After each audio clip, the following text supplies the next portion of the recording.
Okay, Assalamualaikum. Saya Muhammad Rushdi daripada kumpulan Stay at Home. So, hari ini saya akan membincangkan topik satu iaitu pencemaran yang berlaku di Malaysia. Pencemaran yang berlaku di Malaysia paling utama, saya akan bincangkan 3 pencemaran utama iaitu pencemaran udara, pencemaran air dan pencemaran bunyi. Yang pertama ialah pencemaran udara.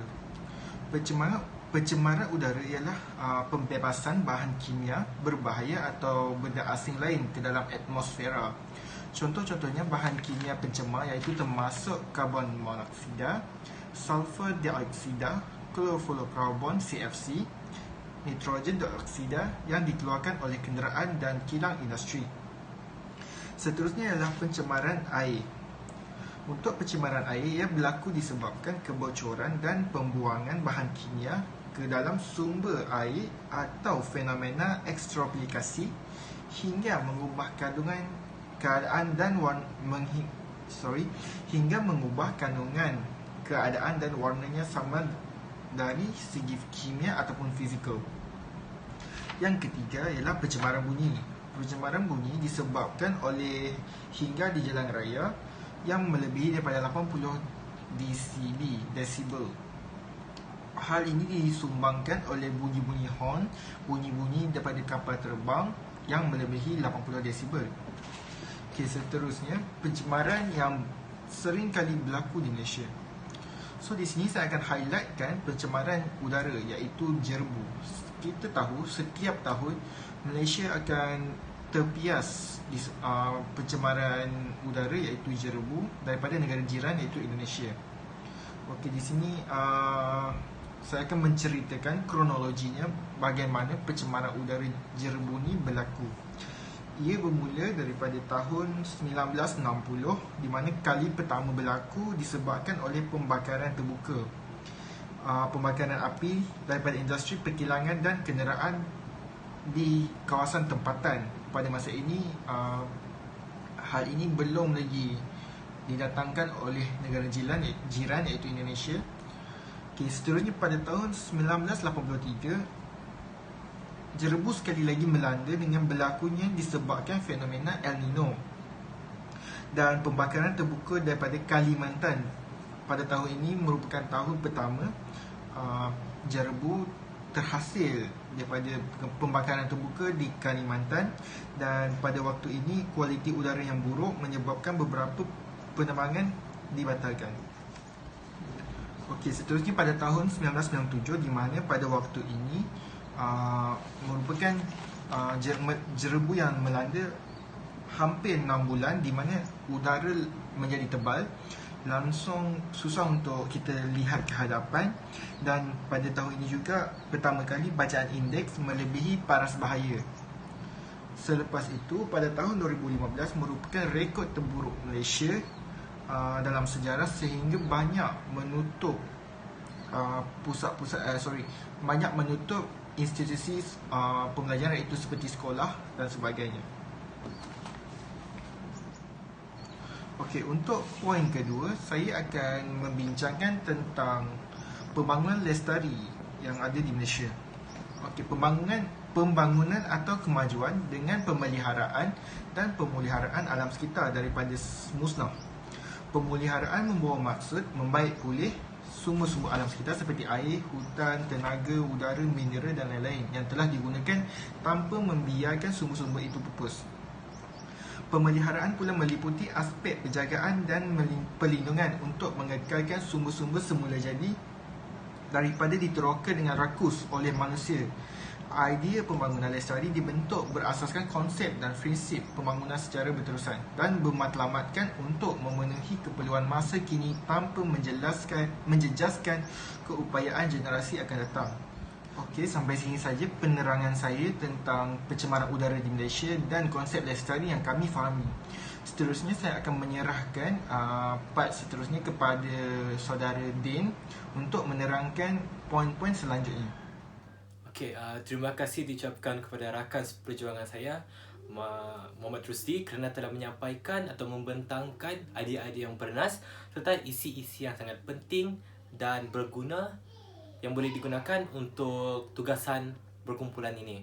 Okey, sekarang saya akan membentangkan bagi part 3, iaitu perkara yang disebut dalam Peraturan Jabatan Alam Sekitar Malaysia DOE berkenaan usaha menghalang diri sendiri dan orang lain daripada melakukan pencemaran alam sekitar. Berdasarkan Undang-Undang Malaysia Akta 127, Akta Kualiti Alam Sekeliling 1974, di sini saya ingin membahas beberapa perkara yang terdapat di dalam undang-undang ini yang berkaitan dengan tajuk tugasan yang telah ini terdapat 7 bahagian. Terdapat 7 bahagian. Jadi saya akan membentangkan pada bahagian 5, iaitu yang penting dan berkait rapat dengan tajuk tugasan yang telah diberi. Okey, bahagian 5 merupakan bahagian yang berkaitan, iaitu larangan dan kawalan mengenai pencemaran alam sekitar. Okey, terdapat 5 section. Jadi saya akan mulakan dengan section yang pertama yang berkait rapat, iaitu section 22. Iaitu melainkan jika berlesen atau dilesen, tiada seseorang boleh mengeluarkan atau melepaskan apa-apa bahan berbahaya kepada alam sekitar. Di sini dia mengatakan bahawa sesiapa yang berlesen ataupun tidak berlesen, tapi diutamakan kepada yang tidak berlesen, itu dilarang sama sekali untuk membuang apa-apa bahan yang berbahaya terhadap alam sekitar. Okey, kita akan sambung kepada section yang kedua.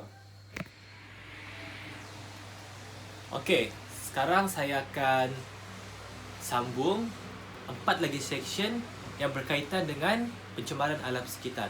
Itu untuk kita menghalang daripada berlakunya alam sekitar. Iaitu section 23, di mana sekatan mengenai pencemaran bunyi bising. Okey, section ni berkait rapat dengan section 22, sama sahaja. Tetapi section 23 ni dia more to dalam pendengaran, iaitu bunyi bising, di mana tidak dibenarkan untuk membuat bunyi bising melainkan dia berlesen. Okey, section seterusnya adalah 24. Sekatan mengenai pencemaran tanah tani. Okey, tanah tani yang dicemarkan terutamanya sekali di atas permukaan tanah adalah dilarang sama sekali, melainkan jika dia mendapat lesen. Okey, section 27. Melepaskan minyak ke dalam perairan Malaysia dilarang sama sekali. Seperti kita tahu, di Malaysia adalah sesuatu yang dilarang apabila kita melepaskan atau menumpahkan apa-apa minyak atau campuran yang mengandungi minyak ke dalam perairan di Malaysia. Itu amatlah sama sekali dilarang di Malaysia. Okey, bagi section 23 pula, di sini saya ingin mengatakan bahawa kerajaan atau akta ini mendapat kuasa bagi melarang atau mengawal orang-orang yang berlesen daripada melepaskan buangan-buangan dalam tempat-tempat yang tertentu. Iaitu walaupun dia berlesen, tetapi kalau dia melanggar peraturan dan melakukan pencemaran alam sekitar yang boleh menyebabkan berlakunya pencemaran, dia boleh dilarang ataupun dikawal oleh akta tersebut. Okey, sekarang kita akan teruskan dengan pembentangan yang seterusnya. Assalamualaikum warahmatullahi wabarakatuh. Nama saya Muhammad Izzuddin bin Muhammad Shah, bernombor matrik A164431. Saya dari kumpulan SAF, iaitu Stay From Home. Hari ini saya akan membentangkan tentang peranan syarikat korporat tertentu untuk menangani masalah pencemaran alam sekitar. Sebelum tu, untuk keterangan yang lebih lanjut, saya akan bentangkan bersama slide yang saya sediakan.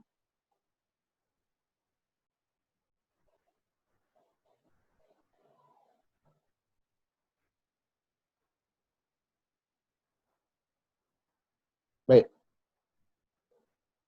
Uraikan berkenaan tindakan yang diambil oleh syarikat korporat yang anda pilih itu untuk menghalang berlakunya vandalisme yang membawa kepada pencemaran alam sekitar. Di sini saya mendapat 3 isi penting, iaitu Astro sebagai penyebar maklumat dan pendidik kepada masyarakat dari setiap golongan, tak kira umur dan tidak memberi lapisan tua ataupun muda. Hal ini kerana Astro merupakan perantara utama dalam menyampaikan sesuatu maklumat atau mesej, dan ia juga adalah alat yang terpenting yang digunakan untuk menyampaikan maklumat, membina persepsi dan tanggapan serta membentuk sikap masyarakat tentang maklumat yang disampaikan. Penyampaian maklumat dan mesej amatlah penting kerana pada sesuatu idea. Berita atau maklumat tidak dapat disampaikan sekiranya mereka tidak mempunyai astro untuk mengetahui apa isi penting, apa maklumat yang disampaikan. Dan yang kedua, astro juga berperanan sebagai pendidik masyarakat. Hal ini kerana astro menjadi medium utama untuk menyampaikan maklumat dan ia digunakan pada setiap masa oleh masyarakat. Maklumat yang disampaikan juga adalah cepat dan pantas diakses oleh masyarakat. Media dan astro ni kita boleh lihat dari segi televisyen, radio atau alat peranti mudah alih seperti telefon bimbit dan juga komputer riba. Selain itu, ia boleh diakses melalui internet. Dan yang ketiga pula adalah astro juga berperanan dalam menyelesaikan masalah alam sekitar. Hal ini dapat dibuktikan oleh gambar di bawah tersebut seperti akta-akta yang akan diterangkan dengan lebih lanjut di dalam televisyen tersebut. Untuk keterangan dengan lebih lanjut, saya akan sediakan video untuk lebih pencerahan.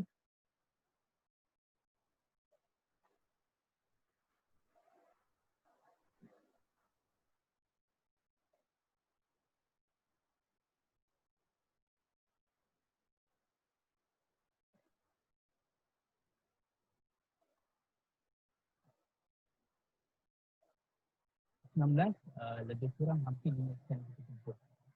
Setahun? 1 tahun. Bukan. Rekod paling tinggi yang kita pernah kutip bersama dengan Yayasan Akarega dan kekuatan masa itu saya lebih kurang 80 orang dalam masa 1 jam setengah 1.5 jam. Cukup banyak sampai yang memanglah antaranya plastik, botol kaca. Yang paling pelik kat sini macam-macam lah. Kita jumpa traffic light, TV, washing machine, body part kereta.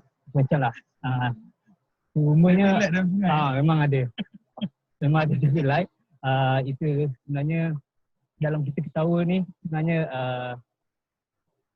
sedih lah dengan keadaan sekarang ni sebab ini kita sebagai konsumen. Okay? Saya bermula jadi inspirasi buat aktiviti macam ni adalah saya juga pelancong juga kan, pelancong. Kadang-kadang kita pergi melancong nak pergi tempat yang cantik-cantik. So kita letakkan diri kita sebagai pelancong yang datang kat sini. So hasil daripada teguran pelancong kadang-kadang saya bawa pelancong dari sampan tu, bang dia tu kan sampah. Padahal dia nak cantik kan. So kita malu lah. So fikir mula try seorang diri. So orang-orang kampung kata akan pergi kerja apa. Bukan kerja kau kan. Ini kerja orang yang bertanggungjawab. So tak apa. Kita saya letakkan tak apa. Kita bermula je daripada sekarang walaupun sikit.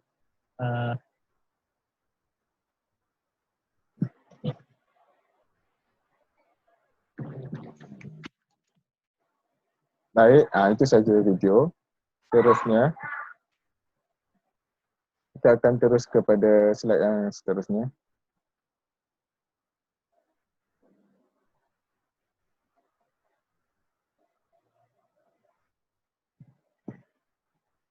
Okey, yang kelima pula,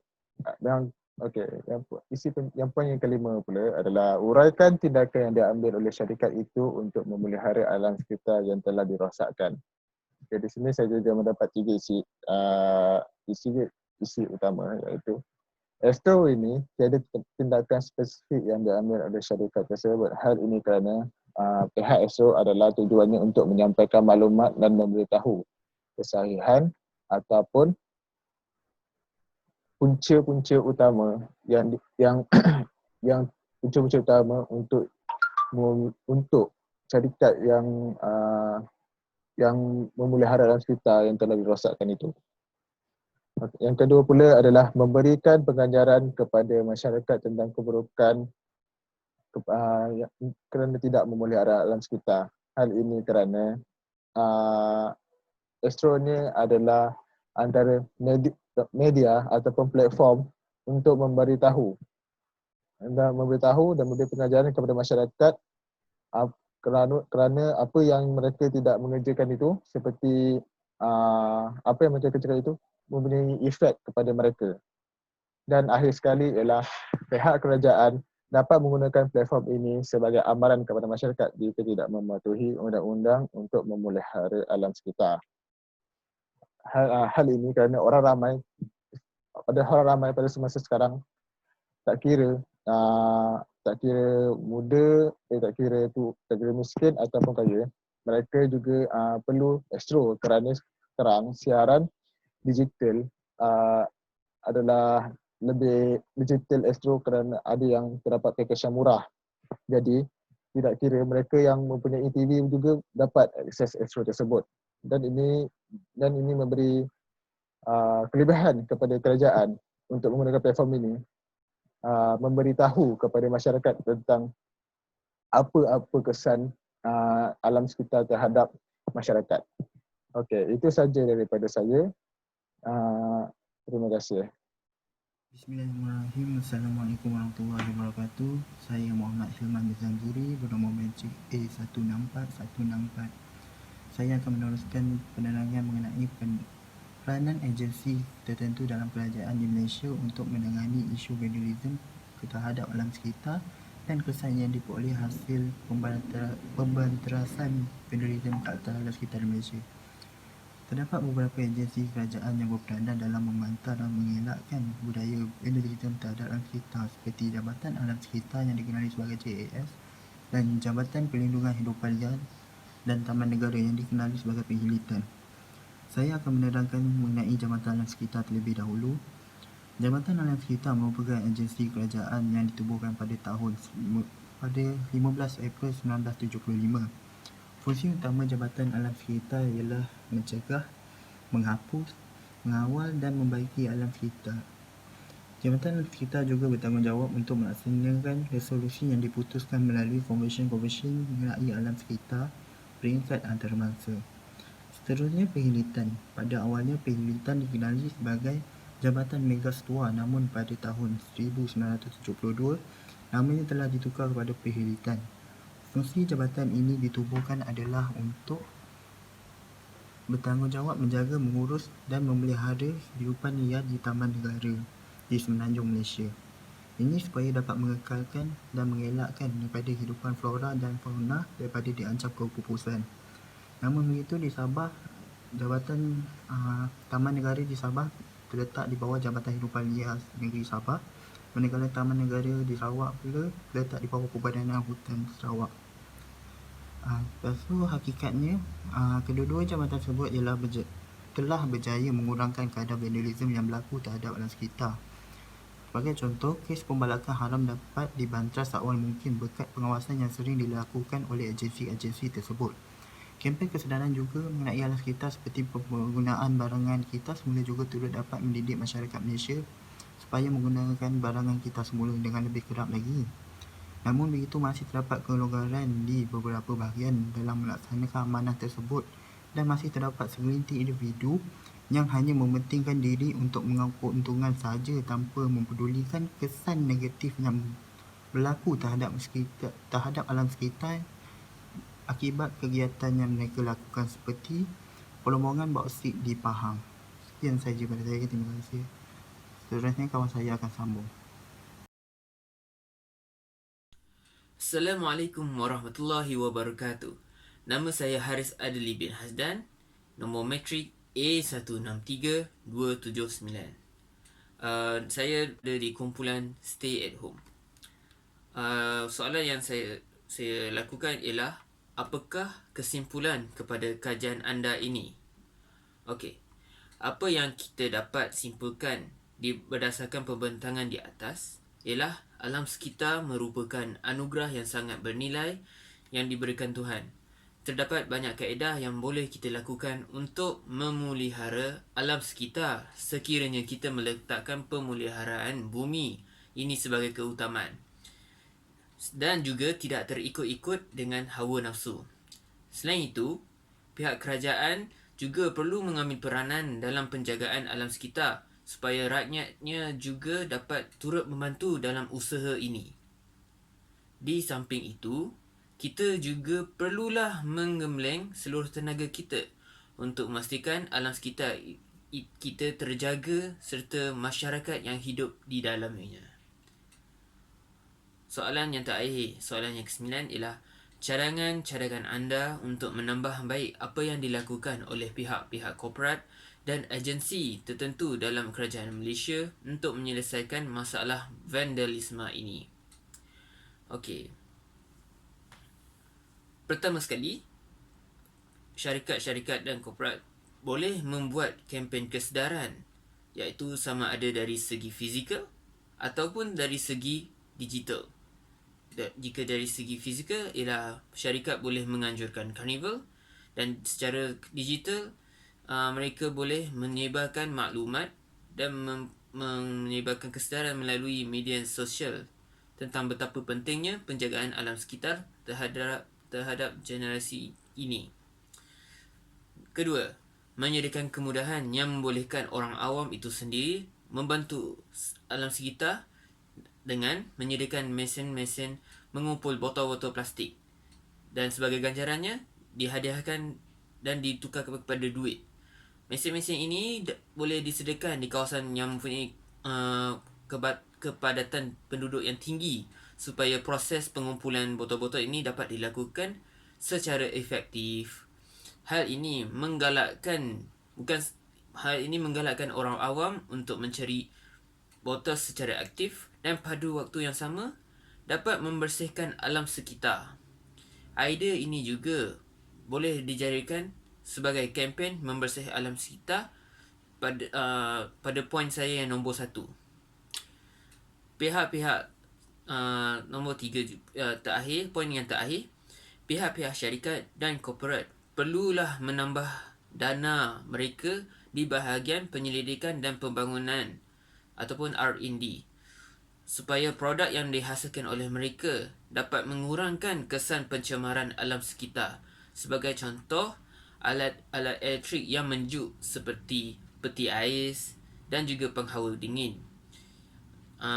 Alat-alat ini tidak lagi menggunakan chlorofluorokarbon atau CFC sebagai penyejuk, malah digantikan dengan bahan lain. Hal ini dapat menyelamatkan alam sekitar kita. Itu sahaja. Sekian, terima kasih.